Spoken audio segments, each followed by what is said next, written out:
Hi everyone. Today we'll be discussing on the topic quick sort, right? So previously we had discussed on the topic merge sort. So let's move on with the quick sort. Let's get into the definition part. What does the definition part says here? Quick sort is a divide and conquer sorting algorithm that selects the pivot element. Yep. So this is very important. That selects the pivot element, partitions the array around the pivot, and recursively sorts the left and right subarrays. These three parts you have to remember when it comes to quick sort. So it's a divide and conquer sorting algorithm that selects the pivot element first thing, partitions the array around the pivot. So we have to go with a partition as well, or we will be going with a partition when it comes to the coding part. You'll understand that one even better. Partitions the array around the pivot and recursively sorts the left and right subarrays. Yep.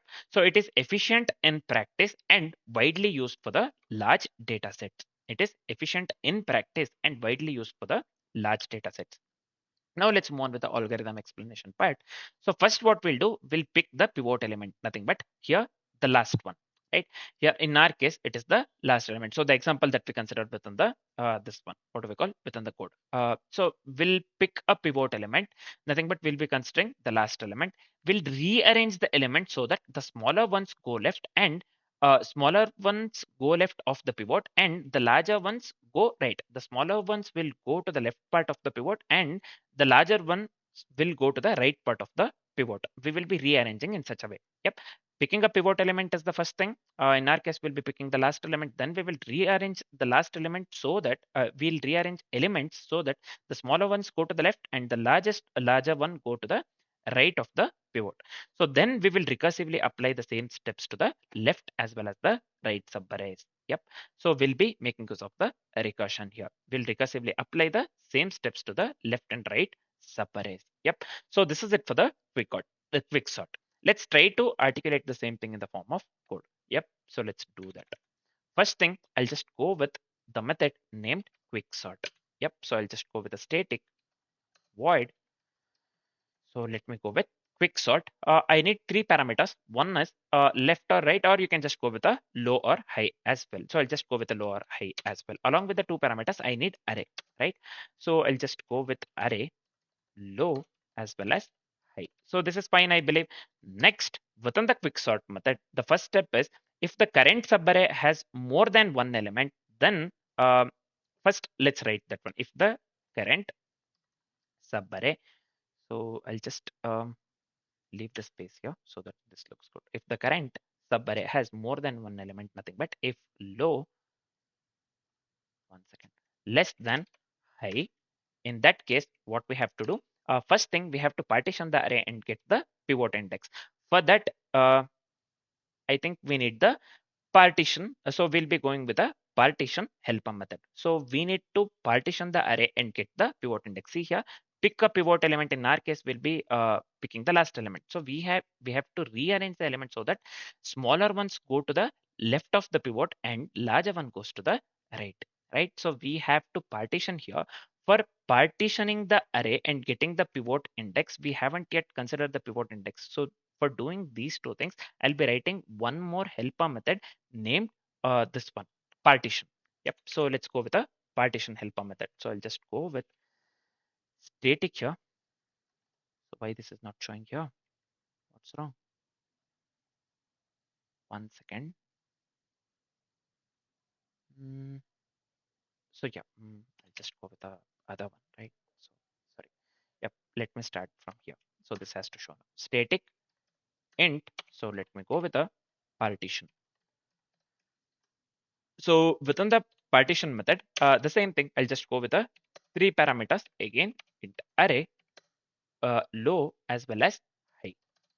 So this is fine. So within the partition method, first thing we have to choose the last element as pivot.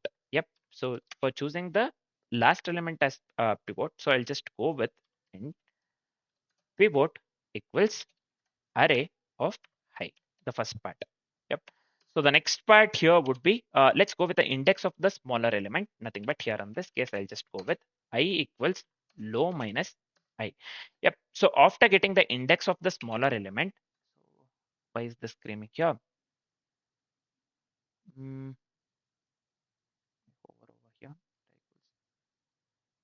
variable I might not have been initialized. So I'm just going with the int I. 1 second. Just give me a second here.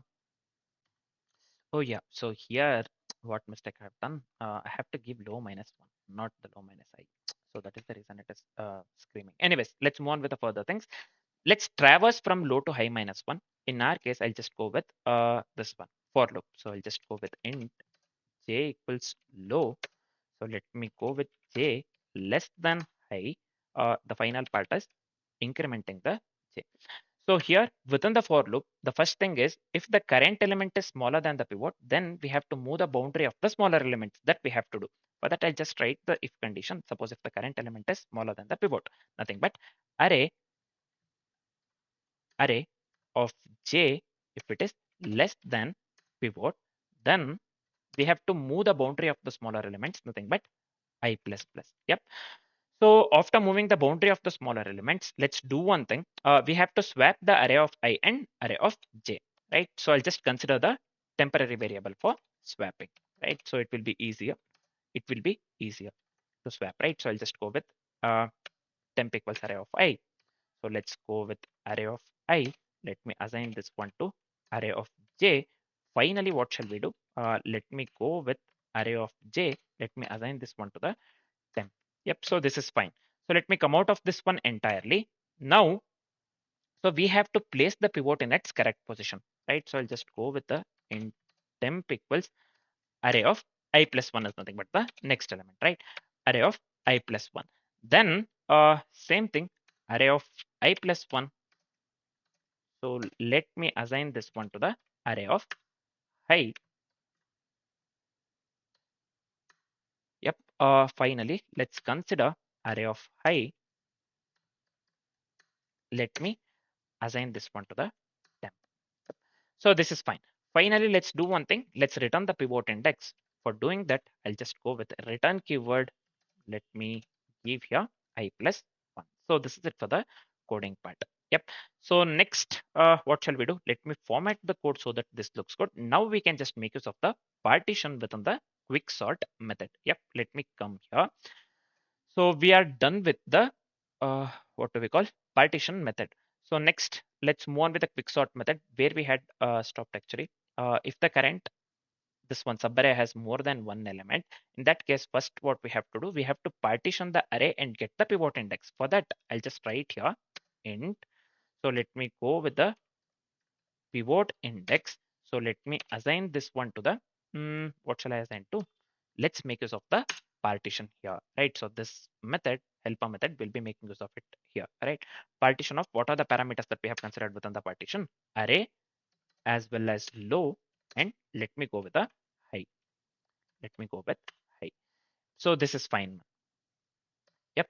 So this is it for the pivot index. Next, we have to recursively sort the elements before the pivot, right? For that, let's go with a recursion. I'll just call the function here or the method name quick sort.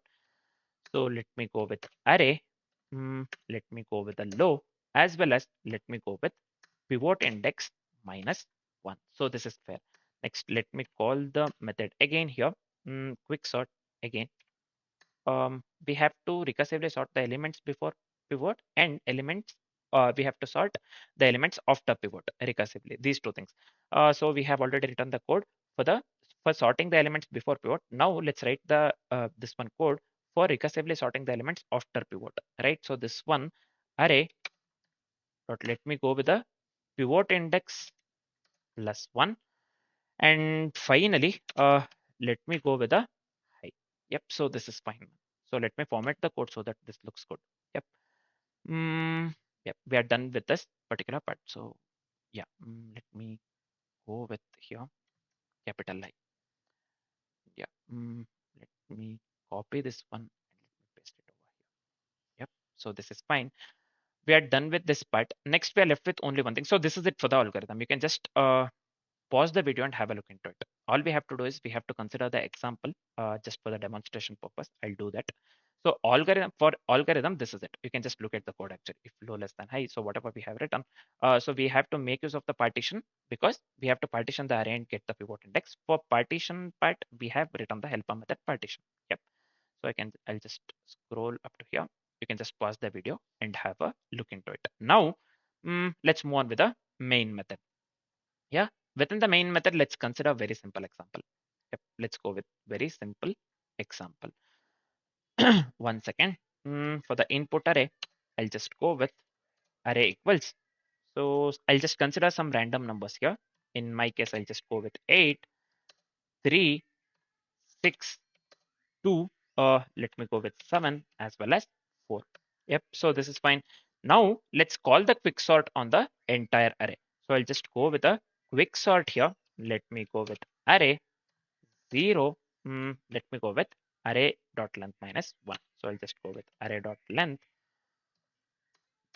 minus 1. So this is fine, I believe. Now, what shall we do? Let's print the sorted array. So I'll just go with for loop here. So let me go with x of array. So this is fine. So within the for loop, I'll just go with s out here. System out println. So ln is not required because we'll be printing on the same line. Yep. So let's display. Let's go with the x here and let's append space between the elements. So I need space between the elements so that it looks good. So let me go with a space here. Right, so this is it for the coding part one. Yep. So we are going with a simple example, right? By looking at it, you can just say what is the output that we need to get here? 2, 3, 4, 6, 7, 8. That is the output that we need to get. 2, 3, 4, 6, 7, 8. Yep. While we sort. Yep. So now this is fine. I don't see any typo or the error here. Yeah. So before running the code, let's do one thing. Let's dry run the code so that we get to know whatever the code that we have written is correct or not. And also we get to know the output for the example that we have written. Yep. So, yep. Let's do that. And later we can come back here and run the code that we have written. First, let's dry run the code. So let's move on with the dry run part. We have considered the same example that we have considered within the code 836274, right? So here, first we will be considering the pivot. In the while explaining the algorithm or within the algorithm explanation, we had discussed that in our case, we'll be going with the pivot element. We'll be considering the last element as pivot element, right? So last element that is present is 4 here. Let's consider pivot as 4. Yep. So next, left of 4, and we have to go with the right of 4, right? So accordingly with the algorithm that we had discussed, if you remember, so what I said there, so we will rearrange the elements so that smaller ones go left of pivot and larger ones go right of pivot. Then we will recursively apply the same steps to left and right subarrays. In that way itself, we have written the code as well. Yep. So the smaller elements here to the left of 4, we have to get smaller elements here in this case. So we will be getting 3, 2. Yep. So 3, 2. So when we sort this, actually for sorting, we have written the code, right? So accordingly with the code, so when we sort this one, I'll just write here sorted to 2, 3. Yep. So for the sorting, we have written the code accordingly with the code if we try run. So here we get 2, 3. So then we have to go with a right of 4. Right of 4 should be the elements that is greater than 4, right? Accordingly with the algorithm. So here, so we will be going with 8, 7 as well as 6. 8, 7 as well as the 6. So this will be sorted to 6, 7 as well as 8. Yep. So I'll just go with 6, 7 as well as 8. Yep. So we have got at the left we have got 2, 3, and at the right we have got 6, 7, 8 to the 4. So the final array would be so this one would be 2, 3 at the left, and 4 remains same here, and at the right of 4 we have the element 6, 7, 8. So this will be 6, 7, and 8 respectively. Now this is the output, right? So the final array would be 2, 3, 4, 6, 7, 8 accordingly with the code that we have written. You can just pause the video and have a look into it. Yep, you can just pause the video and have a look into it. So this is the way that we have written the code. So this is the algorithm, and accordingly with the algorithm that we have written the code, and accordingly with the dry run, by considering the same example that we had considered within the code, the output is 2, 3, 4, 6, 7, 8. Now we are done with the dry run part one. Yep. So let's do one thing. Let's quickly discuss the let's quickly run the code that we have written. And if everything goes well, if we get the desired output, same as the dry run output, when we run the code, we can just move on with the further things, nothing but discussing the complexities for the code that we have written. Yep. First, let's quickly run the code that we have written. Let's do that. So I have just come to the coding part here. So let me come here. Let me select this one and let me run the code. See here, the output that we are getting is 2, 3, 4, 6, 7, 8. So we had just dry run the code. We have got the same output. So we are getting the desired output here, right? So we have written the code. Sorry, we have discussed the algorithm. We have written the code. We have dry run the code and we have got the desired output as well. So we are left with only one thing, nothing but discussing the complexities for the code that we have written. Let's quickly discuss the complexities for the code that we have written. Yep. So what is the 1 second, just give me a second here. So what is the time complexity for the code that we have written? So you would have already guessed this one. The time complexity would lead to big of n log n. Yeah, the time complexity would lead to big of n log n. Let's discuss why it is big of n log n. See, in the worst case, if everything is already sorted and if we have the bad pivot, it would lead to big of n square. But best or the in the best or the average case, it would lead to big of n log n. Yep. So we have n elements which goes with a logarithmic n. So overall, it would be big of n log n, right? So the time complexity would lead to big of n log n, and the space complexity would lead to big of logarithmic n. Why it is big of logarithmic n? So this is due to the recursive call stack, right? So we are going with a, just remember in the quick sort, we are going with a in-place sorting, right? So we are not making use of any extra memory. We are going with a in-place sorting, right? So big of logarithmic n is due to the recursive call stack. And so this time complexity is for best or average. Yeah, best or average. In the worst case, the time complexity would lead to big of n square. Yep. In the worst case, the time complexity would lead to big of n square. When the elements are already sorted, or if we have the bad pivot, then it would lead to big of n square in the worst case. This big of n log n for the best or the average. Yep. So just remember this one. Don't forget this one. This is important. Yeah. So the time complexity and the space complexity for the code that we have written would lead to big of n log n and big of logarithmic n respectively. Right. So this is it for the what do we call quicksort algorithm. So next we will be discussing on the topic counting sort. For now, this is it. Thanks for watching, guys.